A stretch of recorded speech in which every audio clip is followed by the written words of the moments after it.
Hello guys, कैसे हैं आप सभी। मैं रितु कालकोट आपका स्वागत करती हूँ यूट्यूब चैनल केसीज। गाइज, आज हम करेंगे सीटेट प्रीवियस पेपर 1 नवंबर 2012।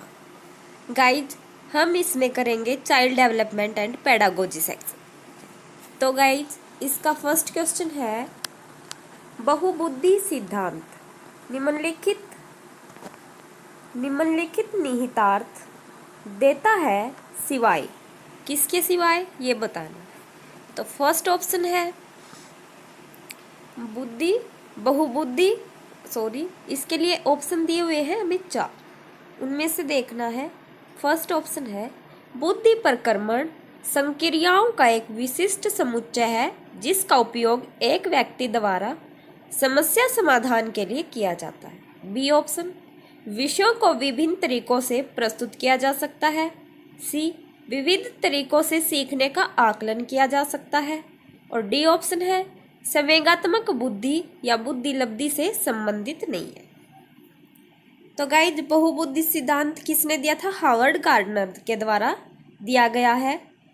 तो हावर्ड गार्डनर ने अपनी इसने अपनी इसकी पुस्तक थी फेमस ऑफ माइंड में लिखा था। इसने 1983 में लिखा था कि बुद्धि का स्वरूप एकाकी है।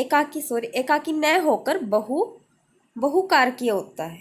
इनकी बुद्धि एकाकी नहीं होती, ये बहुकार की होता है। और उन्होंने बताया था कि सामान्य बुद्धि में कुछ तरह की क्षमताएं होती हैं, यानी कि बुद्धि होती है, जिनका विशेष गुण यह है कि प्रत्येक बुद्धि एक दूसरे से स्वतंत्र रूप में होती है और जो मस्तिष्क में प्रत्येक संचालन के लिए नियम अलग अलग होते हैं।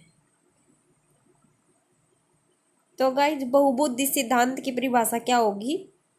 बुद्धि का एक नया रूप परिभाषित किया गया है। किसने? 1999 में MI सिद्धांत में बुद्धि का एक नया रूप परिभाषित किया गया है। और यह ऐसा सामान्य शब्द है जिसका प्रयोग हम दिन प्रतिदिन बोलचाल में भाषा में बहुतायत में करते हैं। तेजी से सीखने, समझने, अच्छे स्मरण, ताकीकर चिंतन आदि गुणों के लिए हम दिन प्रतिदिन की भाषा में बहुबुद्धि का प्रयोग करते हैं। तो गार्डनर ने बुद्धि की परिभाषा का एक नया रूप दिया है। उन्होंने कंप्यूटर इत्यादि उत्पादों की समस्या का समाधान करने में बुद्धि की अभिव्यक्ति को महत्व दिया है। तो गाइज, आपको पता ही होगा जो सामान्य बुद्धि में 8 प्रकार की क्षमता यानी कि बुद्धि सम्मिलित होती है। ओके गाइज, नेक्स्ट इसके हिसाब से हमारा आंसर हो जाएगा ए हो जाएगा इसका। बुद्धि प्रक्रमण संक्रियाओं का एक विशिष्ट समुच्चय है जिसका उपयोग एक व्यक्ति द्वारा समस्या समाधान के लिए किया जाता है। नेक्स्ट, 16 वर्षीय बच्चा बुद्धि लब्धि परीक्षा में 75 अंक प्राप्त करता है। उनकी मानसिक आयु डैश वर्ष होगी। तो मानसिक आयु बतानी है इसकी। गाइज, आपको पता होगा मानसिक आयु कैसे निकालते हैं? IQ इज इक्वल टू मानसिक आयु डिवाइड बाय वास्तविक आयु मल्टीप्लाई 100। तो हमारी है मानसिक आयु कितनी दी हुई है? 75। और डिवाइड में क्या करना होगा? वास्तविक आयु कितनी है उसकी? वास्तविक आयु 16 वर्ष और मल्टीप्लाई 100। तो इसको हम काट देंगे तो हमारी मानसिक आयु आ जाएगी। तो मानसिक आयु कितनी होगी इसकी? 12 वर्ष। नेक्स्ट क्वेश्चन, निम्नलिखित में से कौन सा सीखने के लिए अधिकतम रूप से अभिप्रेरित करता है? इसके लिए ऑप्शन नंबर ए देखिए, लक्ष्यों को प्राप्त करने में व्यक्तिगत संतुष्टि। बी बाह्य कारक। सी ऑप्शन असफलता से बचने के लिए अभिप्रेरणा। डी ऑप्शन है बहुत सरल या कठिन लक्ष्यों का चयन करने की प्रवृत्ति। तो इसमें क्या पूछा गया है कि इन ऑप्शनों में से सीखने के लिए अधिकतम रूप से अभिप्रेरित कौन सा करता है, क्या करता है? तो क्या हो जाएगा इसका आंसर? इसके लिए ए ऑप्शन था, लक्ष्यों को प्राप्त करने में व्यक्तिगत संतुष्टि। तो इसका हमारा हो जाएगा ए ऑप्शन, लक्ष्यों को प्राप्त करने में व्यक्तिगत संतुष्टि। नेक्स्ट है, भाषा में अर्थ की सबसे छोटी इकाई डैश है। इसमें पूछा गया भाषा में अर्थ की सबसे छोटी इकाई कौन सी है।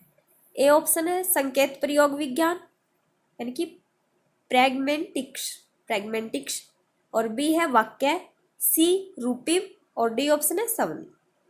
तो इसका करेक्ट आंसर रहेगा डी, करेक्ट रहेगा इसके लिए ऑप्शन सवर्ण। नेक्स्ट, बुद्धि लब्धांक सामान्य डैश रूप से शैक्षणिक निष्पादन से संबंधित होते हैं। ए ऑप्शन है कम से कम, बी पूर्ण, सी ऑप्शन है उच्च और डी है मध्यम। तो इसके लिए करेक्ट आंसर रहेगा सी ऑप्शन, इसके लिए करेक्ट होगा उच्च। नेक्स्ट क्वेश्चन है, सफल समावेशन को निम्नलिखित की आवश्यकता होती है सिवाय, यानी कि सिवाय किसके। ए ऑप्शन है अभिभावकों की भागीदारी, बी समता संवर्धन, सी ऑप्शन संवेदनशील बनाना और डी पृथक्करण। तो इसके लिए करेक्ट ऑप्शन रहेगा डी ऑप्शन, इसके लिए करेक्ट होगा पृथक्करण। नेक्स्ट है, विद्यालय में नियमित उपस्थिति के लिए वंचित बच्चों को प्रोत्साहित करने का निम्नलिखित में से कौन सा तरीका सर्वाधिक उपयुक्त होगा। ए ऑप्शन है विद्यालय द्वारा बच्चों को एकत्रित करने वाले एक व्यक्ति को नियुक्त किया जाए जो प्रतिदिन घरों से बच्चों को लेकर आए। और इसके आगे बी ऑप्शन है, बी है इसका, बी ऑप्शन है इसका बच्चों को आकर्षित करने के लिए प्रतिदिन 5 रुपए देना। और सी ऑप्शन है आवासीय विद्यालय खोलना। डी ऑप्शन है बच्चों को विद्यालय आने की अनुमति न देने को कानूनन दंडनीय अपराध बनाया जाए। इसके लिए करेक्ट आंसर रहेगा सी ऑप्शन, इसके लिए करेक्ट होगा। नेक्स्ट पे चलते हैं, विद्यालय में लिंग भेदभाव से बचने का सर्वोत्तम तरीका हो सकता है। ए ऑप्शन है विद्यालय में लिंग भेदभाव को दूर करने के लिए नियम बनाना और करड़ा मतलब कठिन से उसका पालन करवाना। बी ऑप्शन संगीत प्रतियोगिता के लिए लड़कियों की अपेक्षा अधिक लड़कों का चयन करना। सी शिक्षकों द्वारा उनके लिंग पक्षपातपूर्ण व्यवहारों का अधिसंज्ञान। डी पुरुष एवं महिला शिक्षकों को समान संख्या में भर्ती करना। इसके लिए करेक्ट ऑप्शन होगा सी ऑप्शन, सी ऑप्शन इसके लिए राइट है। नेक्स्ट है, प्रतिभाशाली विद्यार्थी। ए ऑप्शन अपनी आवश्यकताओं को दृढ़तापूर्वक नहीं कह पाते। और बी है अपने निर्णयों में आत्मनिर्भर होते हैं। और सी ऑप्शन शिक्षकों से स्वतंत्र होते हैं। और डी ऑप्शन है स्वभाव में अंतर्मुखी होते हैं। तो गाइज इसका करेक्ट आंसर होगा बी ऑप्शन। नेक्स्ट, शैक्षणिक क्षेत्रों में निष्पादन के आधार पर शैक्षणिक क्षेत्रों में निष्पादन के स्तर को बढ़ाने का औचित्य स्थापन किस आधार पर किया जा सकता है। ऑप्शन दिए हुए हैं। ए ऑप्शन है यह हाशियाकृत विद्यार्थियों के लिए प्रतिपूर्वक भेदभाव की नीति का अनुगमन करता है। बी यह सार्वभौमिक धारणा को सुनिश्चित करता है। सी ऑप्शन यह हाथ से किए जाने वाले श्रम के प्रति सम्मान विकसित करता है। डी यह व्यक्तिगत भिन्नताओं को संतुष्ट करता है। तो इसका करेक्ट आंसर रहेगा डी। नेक्स्ट, चिंतन के सूचना प्रक्रमण सिद्धांत में निम्नलिखित चरण आते हैं। चरण बताने हैं। फर्स्ट ऑप्शन प्रतिक्रिया क्रियान्वयन, नंबर 2 प्रतिक्रिया चयन, नंबर 3 पूर्व प्रक्रमण, नंबर 4 श्रेणीकरण। तो हमने ये चरणों का सही क्रम करना है। तो इसके लिए होगा सबसे पहले आएगा, इसके लिए सी सही रहेगा। सबसे पहले आएगा ये, उसके बाद ये श्रेणीकरण, और उसके बाद आएगा प्रतिक्रिया चयन। और लास्ट में रहेगा हमारा प्रतिक्रिया क्रियान्वयन। तो इसके लिए C option is right. Next, एक बच्चा जो डैश से ग्रस्त है वह सा और वाज, न्यूक्लियर और अनक्लियर में अंतर नहीं कर सकता। तो इसको क्यों नहीं कर सकता, उसको कौन सी बीमारी है, इसके लिए देखना ए ऑप्शन है डिसलेक्सिमिया, बी डिस्मोर्फिया मॉर्फिमिया, सी डिस्लेक्सिया, डी सबद जबलिंग विकार। तो इसके लिए ऑप्शन रहेगा सी। सी ऑप्शन इसके लिए राइट है। नेक्स्ट है सीखने संबंधी निर्योग्यताएं सामान्य। ए ऑप्शन है अधिकतर उन बच्चों में पाई जाती है जो शहरी क्षेत्रों की अपेक्षा ग्रामीण क्षेत्रों से संबंध रखते हैं। बी उन बच्चों में पाई जाती है विशेषतः जिनके पैतृक अभिभावक इस प्रकार की समस्याओं से ग्रस्त है। सी औसत से श्रेष्ठ बुद्धि लब्धि वाले बच्चों में पाई जाती है। डी लड़कियों की तुलना में अधिकतर लड़कों में पाई जाती है। इसके लिए करेक्ट आंसर रहे, इसका हमारा करेक्ट आंसर होगा सी, सॉरी बी इसके लिए करेक्ट है। उन बच्चों में पाई जाती है विशेषता जिनके पैतृक यानी कि उनके अभिभावक जो माता पिता होते हैं, दादा दादी होते हैं, उनके पैतृक अभिभावक इस प्रकार की समस्या से ग्रस्त होते हैं। नेक्स्ट, एक सशक्त विद्यालय अपने शिक्षकों में निम्नलिखित योग्यताओं में से किससे सर्वाधिक बढ़ावा देंगे। ए ऑप्शन है परीक्षण करने की प्रवृत्ति, बी स्मृति, सी अनुशासित स्वभाव, डी प्रतिस्पर्धात्मक अभिवृद्धि। इसके लिए करेक्ट ऑप्शन होगा हमारा डी रहेगा इसके लिए करेक्ट ऑप्शन। नेक्स्ट, किशोर डैश का अनुभव कर सकते हैं। ए ऑप्शन है आत्मसिद्धि के भाव, बी जीवन के बारे में प्रीतृप्ति के भाव, सी दुश्चिंता और स्वयं से सरोकार, डी ऑप्शन है बचपन में किए गए अपराधों के प्रति डर के भाव।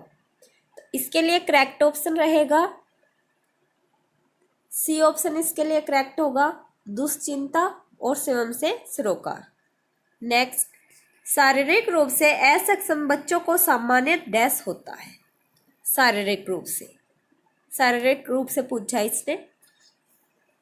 तो ए ऑप्शन है डिसलेक्सिया, बी डिस्ग्राफिया, सी डिस्थीमिया, डी डिस्कैल्कुलिया।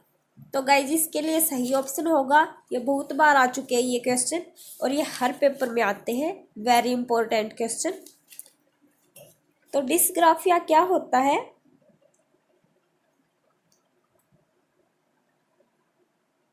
डिस्ग्राफिया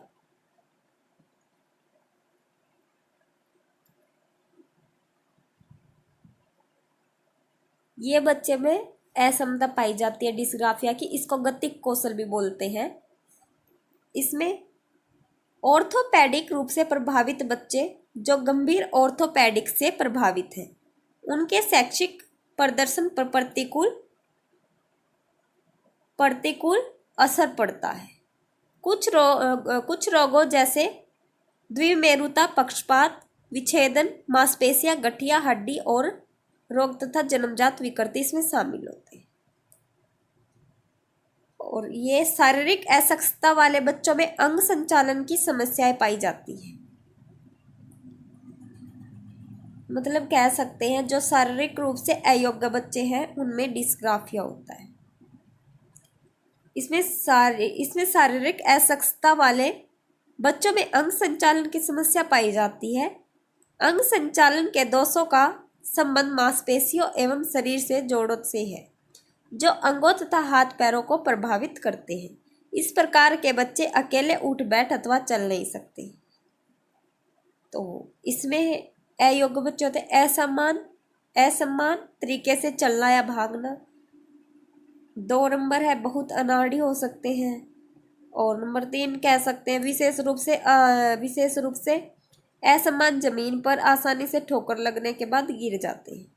और नंबर 4 पे कह सकते हैं उनके अपने शरीर के कुछ भागों को नियंत्रित करने में परेशानी होना। और नंबर 4 कह सकते हैं विशेष प्रकार का उपकरण जैसे बैसाखी, ब्रेसिज या पहिया वाला कुर्सी की आवश्यकता, यही गति को स्लो।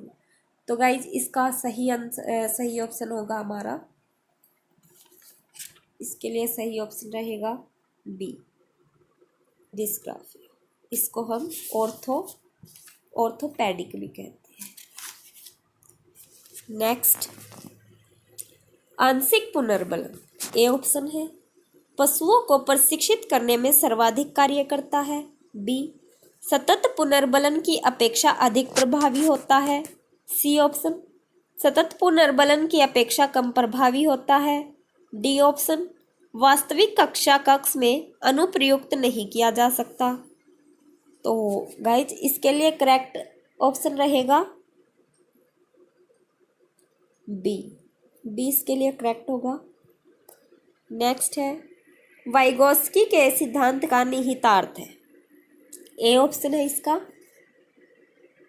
बच्चे उन बच्चों की संगति में श्रेष्ठतम रूप से सीख सकते हैं जिनका बुद्धि लब्धांक उनके बुद्धि लब्धांक से कम होता है, बी। सहयोगात्मक समस्या समाधान, सी। प्रत्येक विद्यार्थियों को व्यक्तिगत रूप से दत्त कार्य देना यानी कि असाइनमेंट, डी। प्रारंभिक व्याख्या के बाद कठिन सवालों को हल करने में बच्चे की सहायता न करना। तो गाइज इसका हमारा करेक्ट आंसर होगा बी। नेक्स्ट क्वेश्चन, मोनिका जो गणित की शिक्षिका है, राधिका से एक प्रश्न पूछती है। राधिका से कोई उत्तर न मिलने पर वह तुरंत मोहन से दूसरा प्रश्न पूछती है। जब उसे महसूस होता है कि मोहन उत्तर बताने में संघर्ष कर रहा है, तो वह अपने प्रश्न के शब्दों को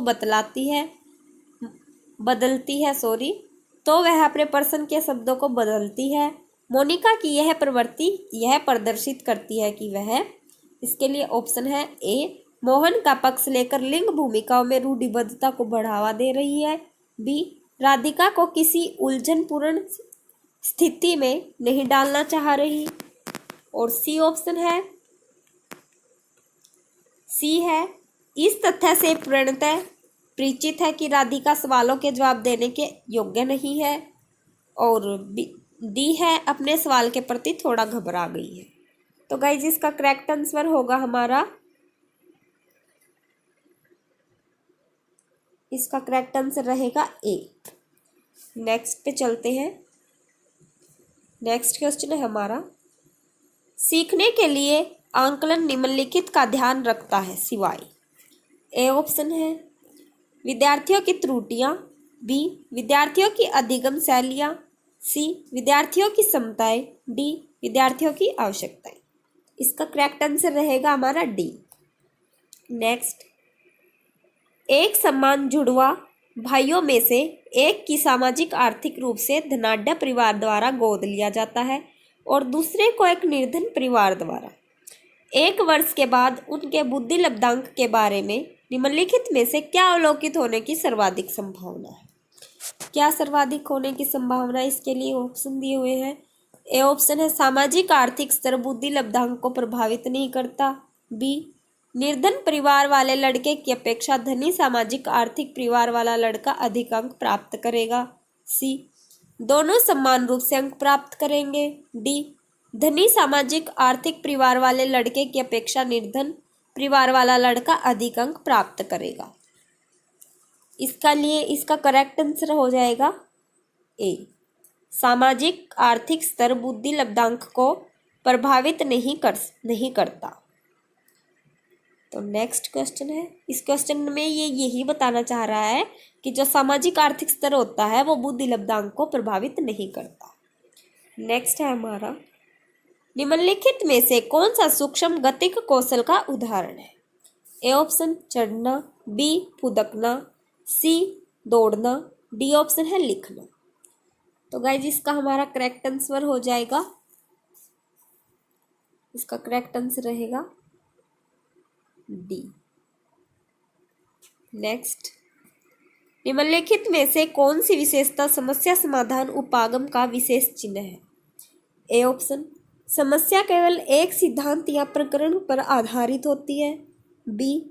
समस्या कथन में संकेत अंतर्निहित रूप से दिया होता है, सी। समस्या मौलिक होती है, डी ऑप्शन है। सही उत्तर प्राप्त करने का सामान्यतः एक उपागम होता है। तो गाइज इसका हमारा आंसर करेक्ट रहेगा, इसका करेक्ट आंसर होगा बी। बी रहेगा इसके लिए करेक्ट। नेक्स्ट, बच्चों द्वारा की जाने वाली त्रुटियों के संबंध में निम्नलिखित में से कौन सा कथन सत्य है? ए ऑप्शन है प्रत्येक त्रुटि को सुधारने में बहुत अधिक समय लगेगा तथा एक शिक्षक के लिए थकाने वाला होगा। बी, स्वयं बच्चों द्वारा त्रुटियों को सुधारा जा सकता है, इसलिए शिक्षक को उन्हें तुरंत ही नहीं सुधारना चाहिए।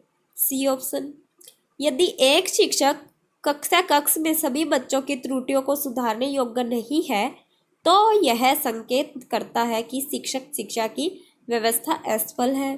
डी, एक शिक्षक को प्रत्येक त्रुटि पर ध्यान नहीं देना चाहिए अन्यथा पाठ्यक्रम पूरा नहीं होगा। इसका सही आंसर रहेगा सी। इसका सही आंसर रहेगा हमारा सी। नेक्स्ट, प्राथमिक कक्षा में सकारात्मक वातावरण निर्मित करने के लिए एक शिक्षक को ए ऑप्शन है सकारात्मक अंत वाली कहानियां सुनानी चाहिए। बी, सुबह प्रत्येक बच्चे का अभिवादन करना चाहिए। सी, विभेदन नहीं करना चाहिए और प्रत्येक बच्चे के लिए समान लक्ष्य सुनिश्चित करने चाहिए। डी, समूह गतिविधियों के दौरान समाज मिति के आधार पर उन्हें अपने समूह बनाने की अनुमति देनी चाहिए। तो गाइज इसके लिए सही ऑप्शन रहेगा हमारा सी। नेक्स्ट, विद्यार्थियों के पोर्टफोलियो के लिए सामग्री का चयन करते समय डैश का डैश जरूरी होना चाहिए। ए ऑप्शन है अभिभावकों समावेशन। बी, विद्यार्थियों बहिष्करण। सी, अन्य शिक्षकों समावेशन। डी ऑप्शन है विद्यार्थी समावेशन। तो इसका करेक्ट आंसर होगा हमारा 26 का होगा डी। नेक्स्ट, नर्सरी कक्षा में शुरुआत करने के लिए कौन सी विषय वस्तु सबसे अच्छी है? ए ऑप्शन मेरा प्रिय मित्र, मेरा पड़ोस। सी, मेरा विद्यालय। डी, मेरा परिवार। तो कौन सा ऑप्शन सही रहेगा इसके लिए? डी, मेरा परिवार। नेक्स्ट है, वे शिक्षार्थी जो संवर्धन ज्ञान और शैक्षणिक दक्षता की हार्दिक इच्छा प्रदर्शित करते उनके पास होता है। ए ऑप्शन है कार्य परिहार अभिविन्यास। बी, नैपुण्यता अभिविन्यास। सी, निष्पादन उपागम अभिविन्यास। डी, निष्पादन परिहार अभिविन्यास। तो इसके लिए करेक्ट ऑप्शन रहेगा सी, निष्पादन उपागम अभिविन्यास। नेक्स्ट है, शिक्षक डैश के अलावा निम्नलिखित सभी को करते हुए समस्या समाधान को विद्यार्थियों के लिए मजेदार बना सकता है। ए ऑप्शन मुक्त अंत वाली सामग्री उपलब्ध कराने। बी, मुक्त खेल के लिए समय देने। सी, सृजनात्मक चिंतन के लिए असीमित अवसर उपलब्ध कराने। डी, जब विद्यार्थी स्वयं से कोई कार्य करने की कोशिश कर रहे हों तो उनसे परिपूर्ण की अपेक्षा करने। तो इसके लिए करेक्ट ऑप्शन रहेगा डी। नेक्स्ट है, निम्नलिखित में से अंत विषयी अनुदेशन का सर्वोत्कृष्ट लाभ यह है कि ए ऑप्शन प्रकरणों की विविधता जिन्हें परंपरागत पाठ्यचर्या में संबोधित किए जाने की आवश्यकता है से शिक्षकों के अभिभूत होने की कम संभावना होती है।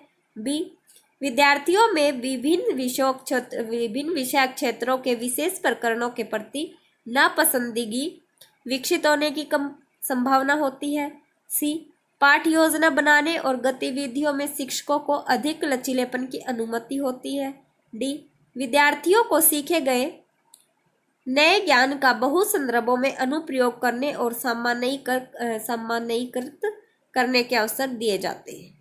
तो इसके लिए करेक्ट आंसर होगा डी।